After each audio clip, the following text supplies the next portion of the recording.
on Salvage Hunters. Go, go, go. In Yorkshire, a mesmerising botanical art book captures Drew under its spell. Scimitar-shaped leaves, flowers smelling of cinnamon. Isn't that lovely? It's like the shipping forecast for plants. That's exactly what it is. A chic and stylish collection in South London fires his imagination. With mid-century, the African artefacts kind of gelled together. We did it a lot of that in the 60s and 70s. It really works, doesn't it? Yeah. And a comforting favourite in South Wales has him clearing them out. Well, honestly, in for a penny off the pound, we'll take them all. Drew Pritchard is one of Britain's leading decorative salvage dealers. Oh, my word. What on earth have they been doing in here? Oh, yeah, that's beautiful. What a thing. He's on a hunt for weird and wonderful objects. My God, this is rare.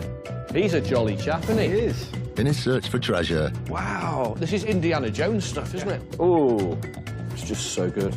he bargains hard. It's a 500 quid gamble, or I'm walking away from it. And there's nothing he won't buy. 100 quid would do the deal. Man, I'll have it. With help from Rebecca If you compare it to the ones that Drew bought, they're virtually identical. and a team of renovators, he transforms thousands of items, from junk to gems.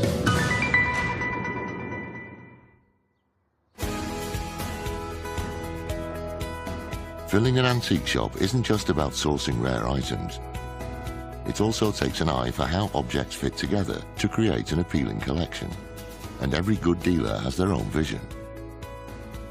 I'm always interested to go to different dealers because everybody has a different eye, a different take on what the business is. So you'll learn something and you'll certainly have a different perspective, potentially, in which you're able to think through and decide whether or not it's something that, you know, you're going to embrace and it will be part of your look.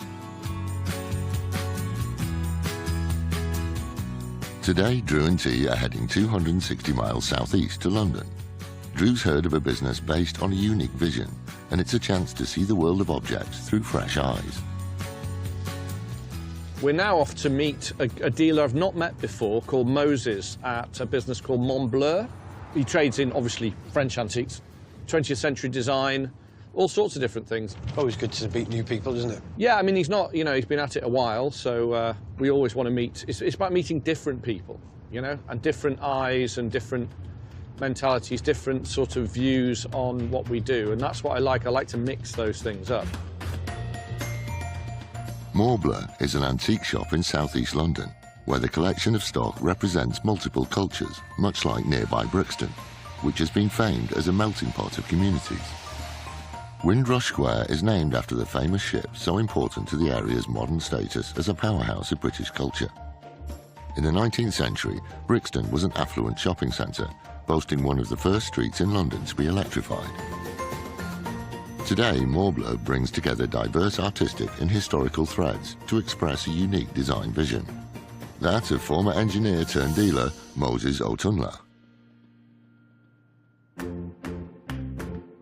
We buy mid-century furniture, anything from 1920s right up to 1970s with a design element, and also vintage African artifacts, mainly West African artifacts. I love Benin stuff and stuff from the Congo. I started my working life as an engineer. I always collected different types of antiques, and then slowly but surely I started selling. It got better, bigger and better. And started traveling over to France, picking up different items from the flea market, and then took it back to Spitalfields and sold it on a Sunday, and got more and more successful, and decided to get a shop in South London. It's going to be interesting to see what Drew makes of this type of setup. I hope that he finds something today that he likes. Hey. Hi. Moses. Drew. How you doing, all right? How are we doing? How you doing? Nice to meet you. Nice to meet you. Well, look, first time here. Yes. Looking cool. South London. Looks good. Yes. Looks really good. So how long have you been here, then? Been at this particular site for about 6 years. Have you? Yeah. There's not loads of dealers on this There street, isn't. is there? I've scared them all off. Today I am at Montbleu in Brixton with Moses. As soon as I walk into the shop, I am struck by the mix. And this is why I love this business, for one of the 1,000 reasons why I love the antiques trade. It's that it's people's personal take. It's their ideas, their mix, their eye, their soul that goes into this. There is some pure antiques here, but also African art, there's chinoiserie in here, there's Japanese, there's a bit of everything, French, Danish. So this look is exciting, it's different and interesting. Well, I like what you're doing, it's very cool. Oh, I like this. These are the Brot wall mirrors. I just love that. Crazy, isn't it? Paris, they're made in, huh? See, but you've got a lot of French stuff here. Yeah, we buy a lot in France and Germany, Belgium, Holland, Denmark. Do you go over yourself? We do, we do. You enjoy it? That's part of the fun. That's part of the fun. That's the best bit, isn't it? Yeah, it is. Yeah. Wow, okay. How much is that? That is £100. £100? Yeah. It's a cadeau, as they say in French. What's that mean? Gift. I like that. Walk 6 foot into the door, there's a mirror on the wall, so it's a bifold faux bamboo frame with applied Japanese printed design paper on the back of the mirror, gilt brass edge to it, ebonized frame unusually. Bought loads of them, find them hugely attractive. I think they're a great, interesting, odd thing, very typically French for that period. Appearances were all important in the lavish court of Charles X of France. The king had his own mirror maker, Francois Brot, who in 1875 invented the triptych looking glass, which immediately became fashionable all over Europe. This Brot-style example dates from the late 19th century and features Japanese-influenced decoration popular at the time. In need of some restoration, it could be worth around £280. Just look at that, it's just really beautiful. Look at that colour there, you can see some of the original colour there. And then this lovely gilded brass as well. So this is gilt brass frame, original mirrors there, which are nice and got little distress marks and bubbles. Wow, it's nice, I love this. 100 quid? 100 quid would do the deal. Man, I'll have it. That's really nice. It's a good start. It's nice, isn't it? Yeah, it's nice. I really like that. It's cool. Just perfect. Tell you what it doesn't do. Make me look any better. There's 3 of you, though. The mirror's not without its work. You look on the back, one of the frame sections of the gilt brass has come away completely. The paper's ripped in 2 places, so that will have to be repaired. Then, what's it worth? With sort of 50 quid's worth of work to maybe gain another 100, 130 on top, so maybe 280. So there's a profit in it, but it's just a great, earthy little item. What are you focusing on here? Because you've got African art, is it? That's a passion of mine. I tend to buy a lot of West African artifacts. Okay. So I collected for such a long time, and it just seeped into what I'm doing with the interiors. With mid-century, the African artifacts kind of gelled together. They did a lot of that in the 60s and 70s. It really works, doesn't it? Yeah. This look where they mix African and Western art together. Yeah. And didn't the French lead on this as well? Yeah, they had an exhibition in the 30s where they brought a lot of West African artifacts over. Yeah. And that's what changed this whole way of painting with Picasso. If you look at his pieces after that. In fact, that mask there was one of the masks, if you look in old stills of his studio. Was that there? He has in the background. No way. Yeah. It really did affect them because that's the first time they actually saw African art. Imagine seeing it just for the first time. Yeah, the impact. In great numbers. So it changed the way they viewed. I love that. And Well, you mix that with modernism. The blend is just so strong. Yeah. What age is that, if you're saying that? That's probably early 1920s. It's so good, isn't it? There's a lot of West African art. It's one of his particular loves. And man, does it work. You know, it's really stylish. And he spoke about a Paris exposition in the 30s where this was sort of brought to the attention of people like Picasso. And then all of a sudden you go, yeah, of course you didn't remember about it. I've read about it somewhere. It's beautiful. It's interesting. And he's got a lot of it. And it just works. And talking of weird modernism, the art next to it. It's actually stamped on the back with the artist's name. Yeah. With the Royal Academy summer show. Okay. But the artist doesn't match the painting. So it's a bit of a confusion. I just really love it, but I don't know who's it by. Because it's stamped and it's dated, but it's a completely different artist when you look it up. Is it 30s or 60s? No, I think it's later than that. It's much, much later. It's more contemporary. Is it? Yeah. I like it. Yeah, I like a it. lot. Yeah. What do you want for that? $550. For all the world, my brain just went Bauhaus. Straight away, I just thought, there's a Bauhaus-influenced painting on the wall. It's just a grey ground with white and red crosses on it with a central sort of red cross motif with surrounding white. But for me, for want of a better expression, it's clever. Okay? You put that in a room, people walk in and go, it's nice, I like that. It says Royal Academy Summer Show 2000 and what? 13. So it's not even old. No. I love it. I love It's on the... tin. Is that tin? It's on metal, yeah. It's on metal. It's on metal, yeah. Yeah, it's not tin, it's metal. So how much was it? 400? I could do you 500 on that. Can we spin it round and have a look at it again?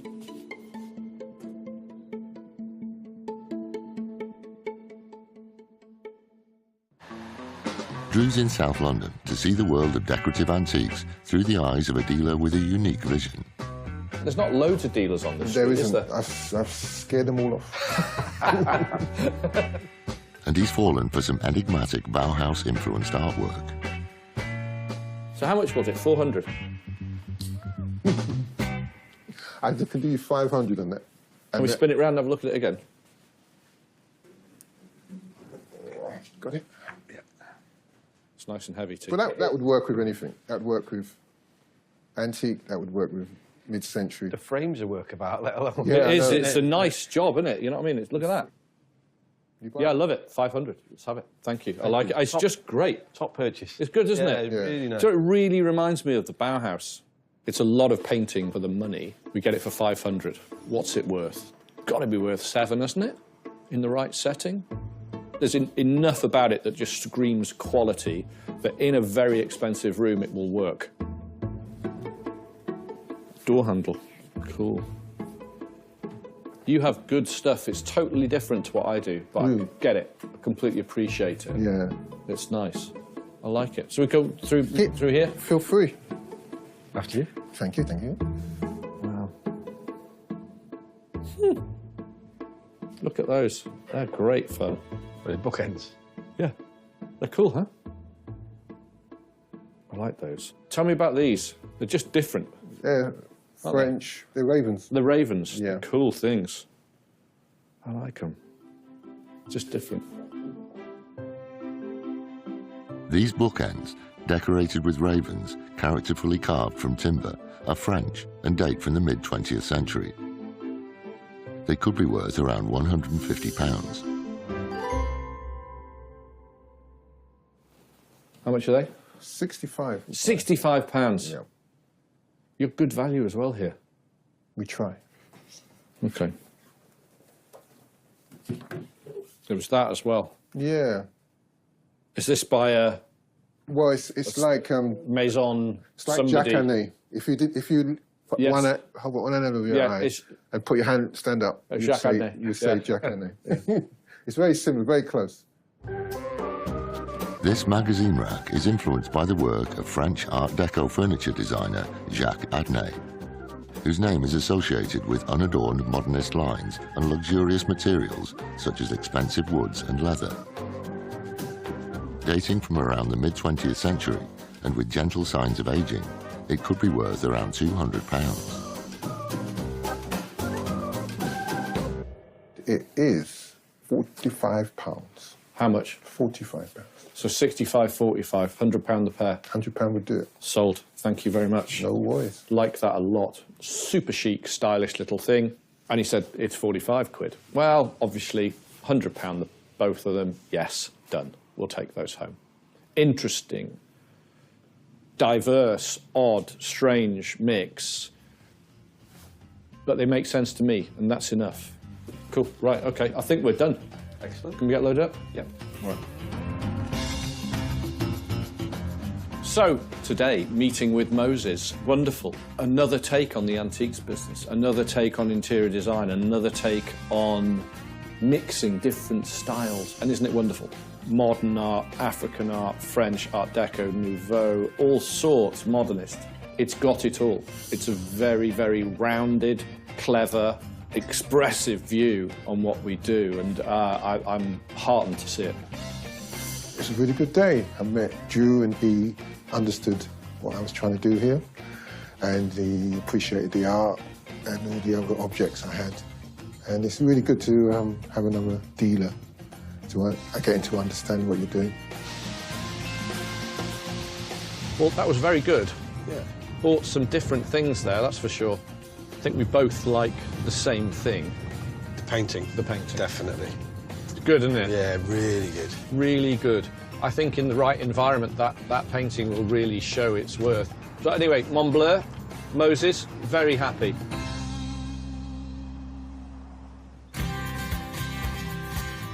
The next day, Drew and T are embarking on a 4-hour trip on Wales's winding country lanes. A group of dealers off the beaten track promises interesting ways of seeing the world of objects. Right, today, T, we're in South Wales and we're off to Narberth, and there's Malthouse Antiques in the town centre there. An antique centre I have never been to. I'm not going to say it's in the middle of nowhere, but it's on the way to the middle of nowhere. It's on the way to nowhere, isn't it, really? What I like about going into these antique centres in the middle of nowhere is you get the odd gem. The evocative remains of the 11th century Norman castle at Narberth probably stand on the site of an even older fortress mentioned in the Mabinogi, the earliest surviving prose stories in the British Isles. These recount ancient myths in Middle Welsh and were an inspiration for Tolkien's Lord of the Rings. Close to the Lanska line, which is the historical language border, Narberth remained an important town in Welsh history for many centuries, and today, tucked away in an old malt house, itself dating back over 400 years, is an antique centre packed to the rafters, run by local dealer Sarah Walters.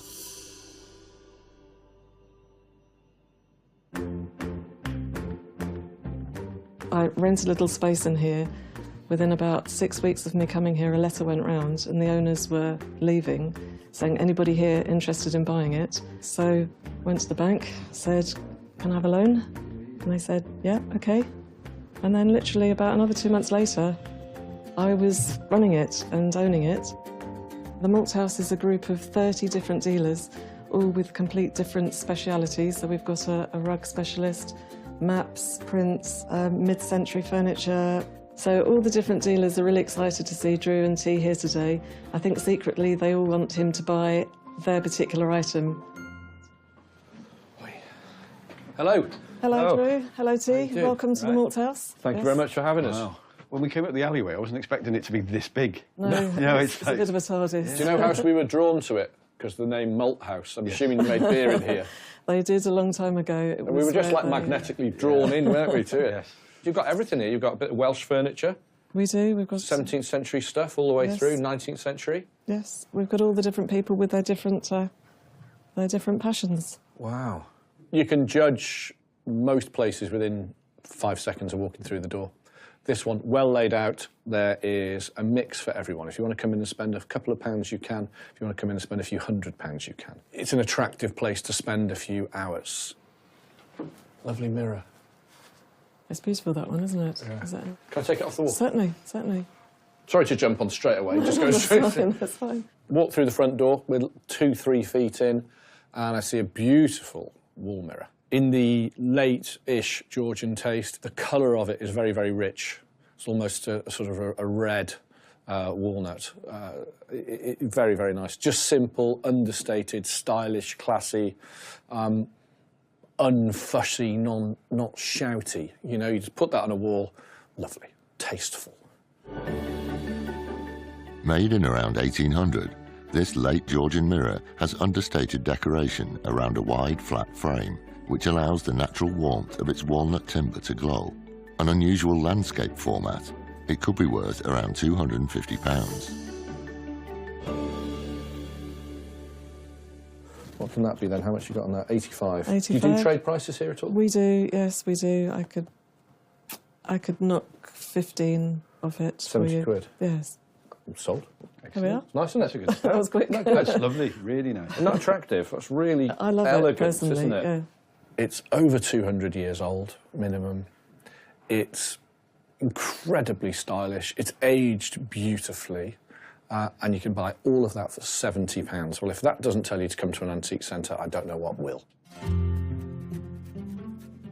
It's a real mix, isn't it? Wow. It is. I'm not sure what this one is, actually. This is What is that? a stool-like kitchen item, perhaps for slapping down chapatis. I have no idea. Chapati slapper. We haven't bought one of them before, have we? So, another bigger room. Lots more stuff. So whose is this one? It's just one couple. They've been in the antiques trade for a long time, been doing it for about 40 years, so really? they know their... They know their stuff. Yeah. This is one of my particular loves you've got here. But yes, Welsh tapestry blanket. T already knows what we're going to do with these. Welsh tapestry blankets, I particularly love them.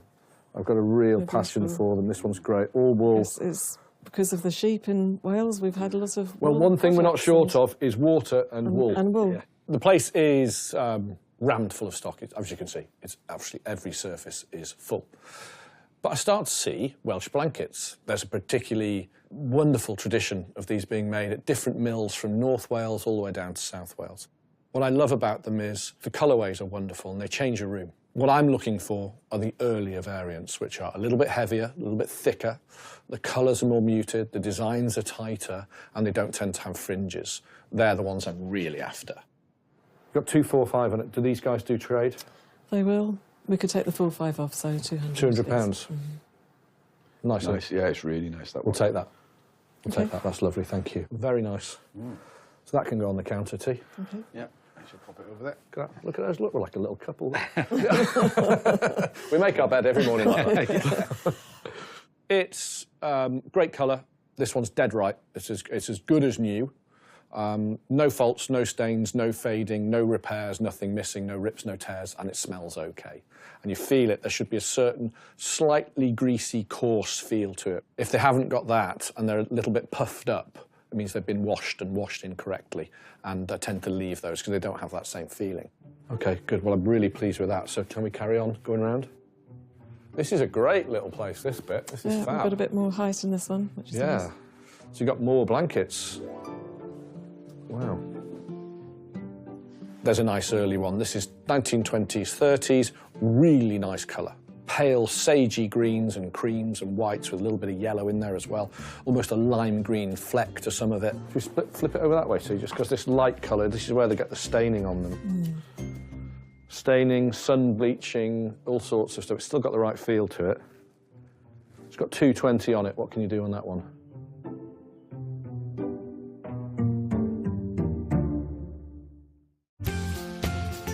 The boys have ventured deep into South Wales, looking for dealers with inspiring visions. They've been in the antiques trade for about 40 years, so really? they know their... They know their stuff. Yeah. And, having fallen for a traditional Welsh blanket, Drew needs to keep his head and make sure the numbers work. It's got 220 on it. What can you do on that one? I can come under 200 then, so I can do 180 for you on that 180 one. sold. Love it. Yeah. Yeah, lovely. You know, some people have a duvet day, are we having a blanket day? We're having a blanky nap day, yeah. Welsh blankets are something I've been buying and selling for as long as I can remember. They used to be dirt cheap. I always remember they were about 60 quid.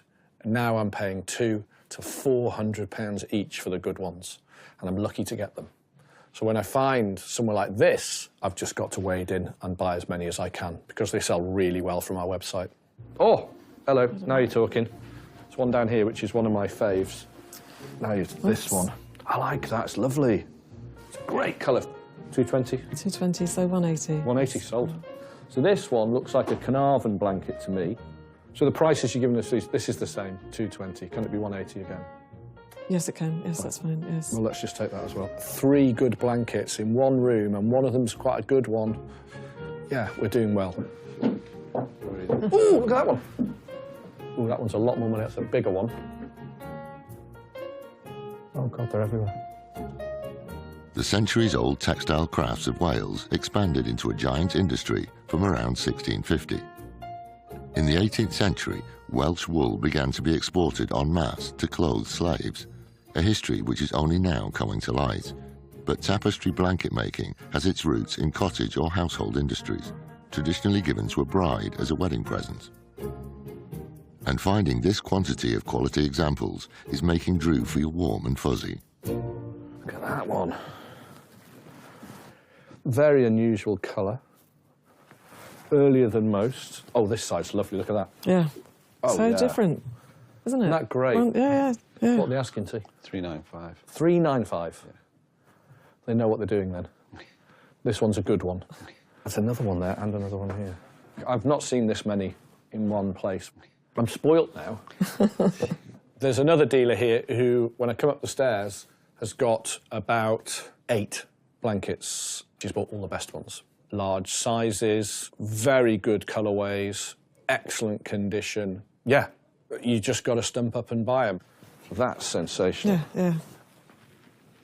Lovely. Really like that. Best price on that as well. Yep. She can do 10% if you buy one, but if you buy more than one, she can do 15%. Fine. Right, well, let's make a start. We'll take this one. So that's 325 on there. 325 minus 15. Fine. We'll take that one. This is great. I'm having such a good one. And what's the price on that one? 295. 295, so minus, that's about... 245, so that's 250. Yep, 250. This one I really like. Very, very unusual. I don't think I've had this colour before. 295 again. Yeah, so 250 again. Fine, take it as well. This one's the sort of Thicker. prize of the Yes, bunch, yeah. basically. Yes. 395.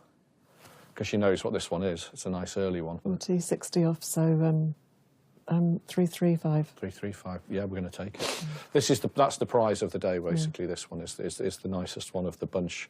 I'll have to take a look at that blue one there. Well, we're that deep into it now, we might as well look at more. We might as well. There's no point messing around.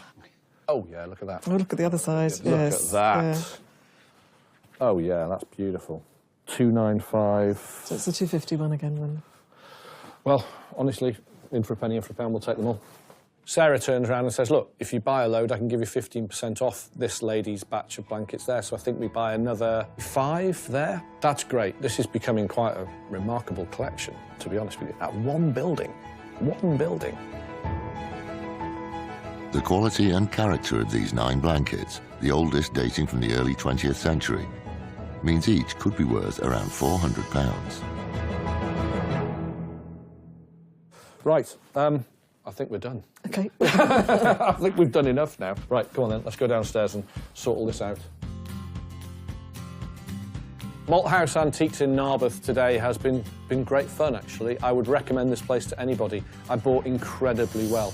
Favourite of the day? I can't pin it down to one blanket, so I'm going to say the mirror. I think the little mirror is very classy, very stylish, understated. Very happy with that. Had a great day with Drew and T. Really enjoyed it. I've certainly learnt a little bit more about Welsh tapestry blankets. It's been brilliant, and they're welcome back anytime. Well, that was good, buying all those Welsh blankets in deepest Wales.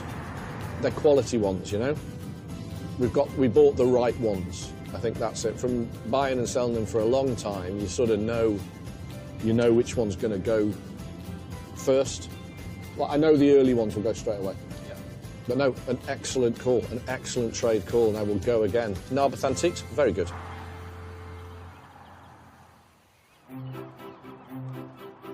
With the Narberth Hall back in North Wales, Rebecca's decided to find out more about Drew's extraordinary stash of traditional Welsh tapestry blankets. People often ask, why can't Drew resist buying Welsh blankets? Well, the answer is quite simple. It's because they represent Welsh history and industry, and the designs and colours are absolutely amazing. Traditional blanket makers, though, are now a rare breed, but we're lucky to have one here at Treview Woolen Mill, just outside Conway.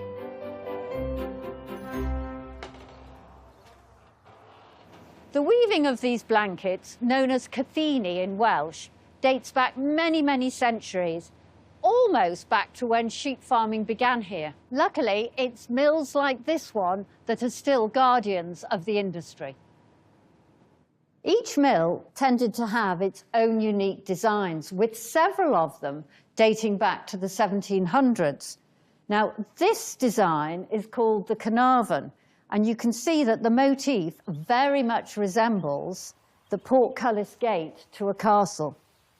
The complicated weaving process produces this amazingly heavy cloth. But the unique feature of a tapestry blanket is the double-sided pattern. Dark blue this side, light blue this side. 2 blankets for the price of 1, and of course, handmade in Wales. Warmed by yesterday's woolly haul, Drew and T are driving 130 miles to Yorkshire, another region with a great textile industry past. Always keen for a fresh take on the antiques trade, Drew's heard of a business with a promising name.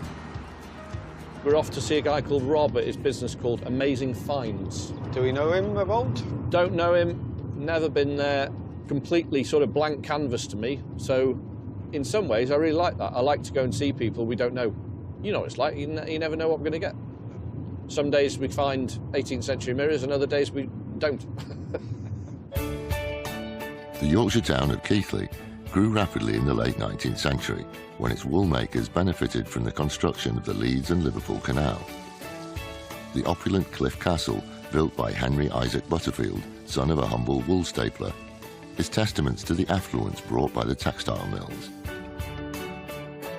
Today, the industry has been modernised, but tucked away in the engine room of an old mill is an extraordinary collection of vintage artefacts, gathered together by Rob George.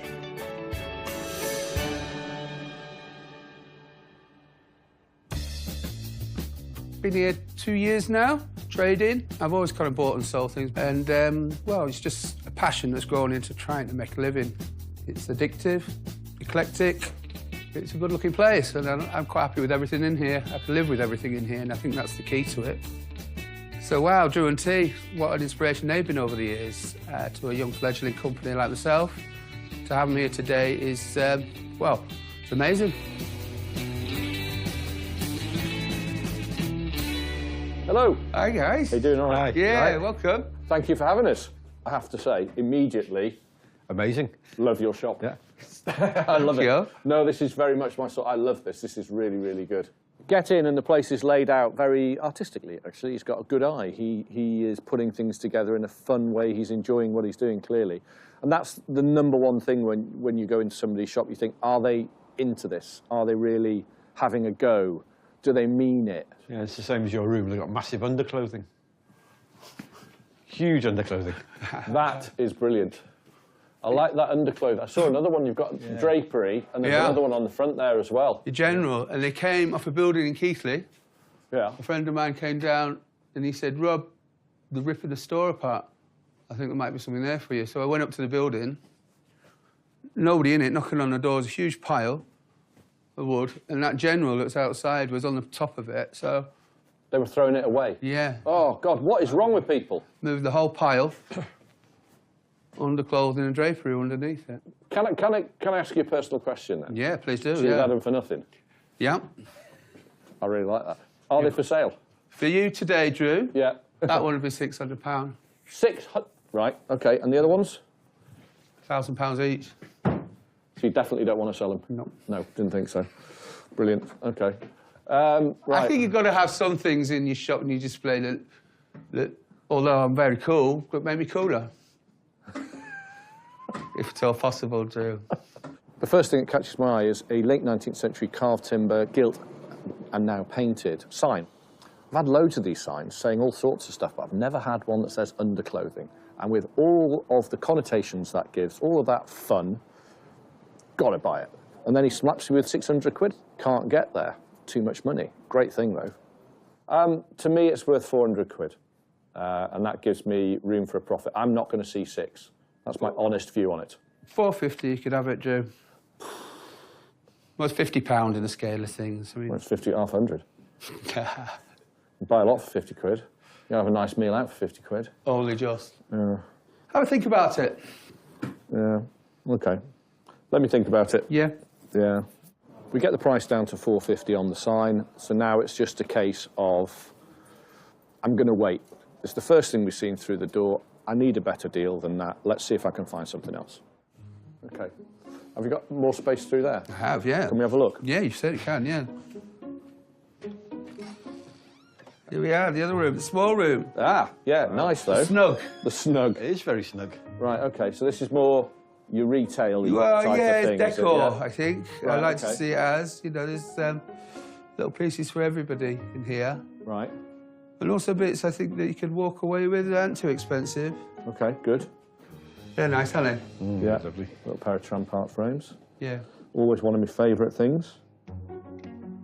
Getting its name from itinerant folk artists, it's likely that the signature penknife notch carving of tramp art was practiced by makers from various working-class communities in the late 19th and early 20th century America.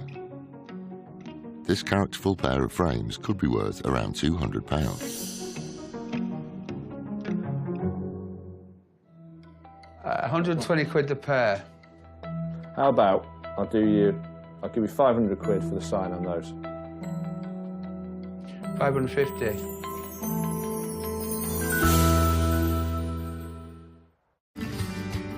Drew's taken a chance on a Yorkshire dealership he's not visited before, in search of inspiration. I have to say, immediately, Amazing. love your shop. Yeah. But not convinced he'll turn enough profit on a cheeky shop sign he badly wants, he's attempting to strike a double deal. How about I'll give you 500 quid for the sign on those. 550. They're lovely thick pieces. No money left in them. So it was 450 for the sign. I was trying to do them for 500 quid. £100 for them, 400 quid for the sign. Go on then. Sure? Yeah, just because they're pleased to see you. I have got wages and bills and mortgages to pay, so I have to be like this, and I have to turn a profit on it. It's not just me. I've got to make money out of them. Yeah. All right. Yeah, 500 quid. Yeah. Deal. Thank you. I'm looking at them thinking, these are great. He gives me a price. It's too much. And then I'm thinking, what I need to do is put a deal together so I can get that underwear sign outside, round it up, 500 quid, and yeah, goes for the deal. Fine, done, we're finished. It just takes a little bit of that every now and again. These are great. I know. Little collection of ammonites. Love these things. I can remember with my big brother, my dad used to take us up onto the northeast coast of Yorkshire and chip them out of the cliff. You can't do that anymore. I don't think you're allowed to do that anymore. But these you can find on the floor. I think they're something like 400 million years old. It's mental, isn't it? What's the oldest thing you got in your shop? Yeah. Slate. Yeah. Right at the back in the corner, there's a little box, and in it are ammonites. They're not rare, that's for damn sure, but they're charming. It goes back to the 18th, but particularly the 19th century in England, where people would collect fossilised relics, teeth, bones, all sorts of different things, and they still do that today. Most ammonites are the fossils of extinct celathopods, dating from around 450 million years ago to 66 million years ago, when they became extinct at the same time as the dinosaurs. These sea creatures lived in a protective shell, but built new chambers as they grew, creating spirals and other intricate structures. Together, these tiny pieces of natural history became a bit of a trend in the 1800s, popularised in part by Mary Anning, who was an English paleontologist. As a decorative collection, this set could be worth around £200. What do you want for all of them? I'd like to buy them all. Would you? Yeah, I think they're lovely. It could be £5 each to you, Brew. 20, 30, 40, 90, 100, 110 quid. £100 a lot? Yeah, brilliant. Love those. I mean, I didn't expect to get up this morning and buy these. No. But I'm really glad I did. Price, we end up, it comes to 5 quid each. We get them for a little bit less. It's 110. Get them for 100 quid for the whole lot. Fine. Are they worth 200 quid? Yes. There's profit there. That's great. I just need to market them correctly, sell them as a collection, boom.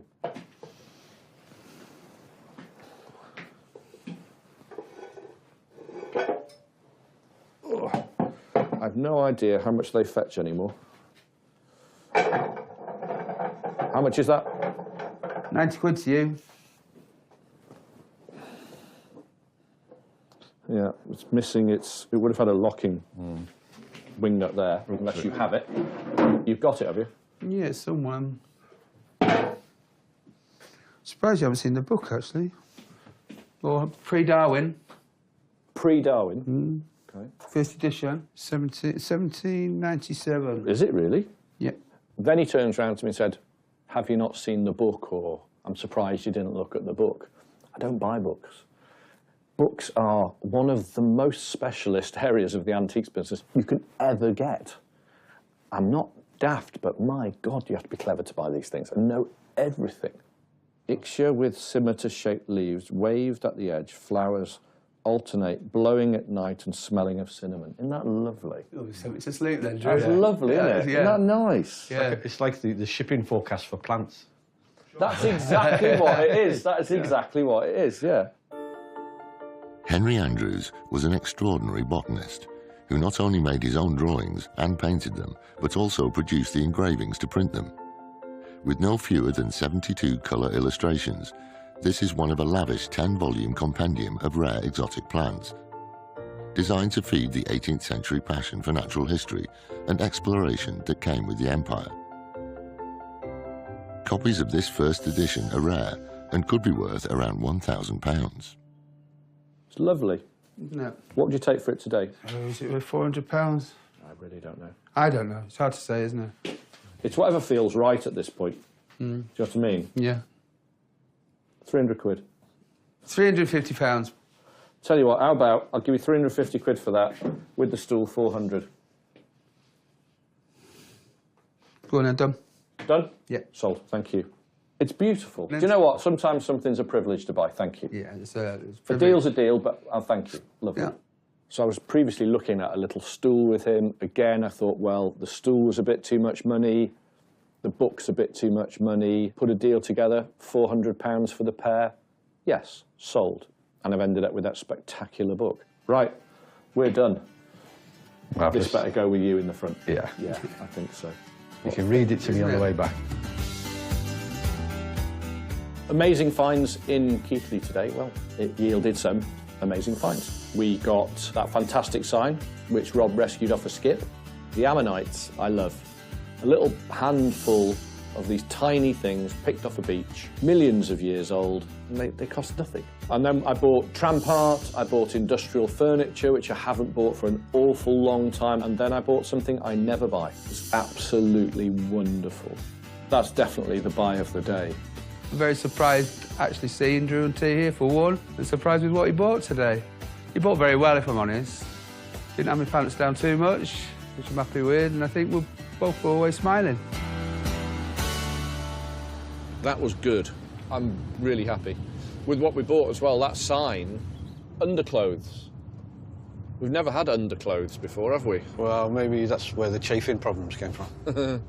The piece I love is the book. What are you going to do with it? I'm going to get it rebound anyway, because I think that's the right thing to do with it.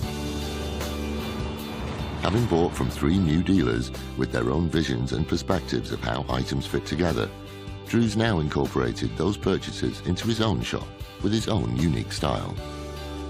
Well, going to 3 different places this week. We bought artwork, we bought textiles, we bought, traditional furniture. We bought across the board, and that's what I enjoy doing. I enjoy that mix. The rules of the antiques business is there are no rules. You can do whatever you like. So if you want to, do this, that, and the other with your shop, you can. And good, and I want you to, because it's different and it's exciting and it's enabling, and I wish people would just go for it, because you can do whatever you like.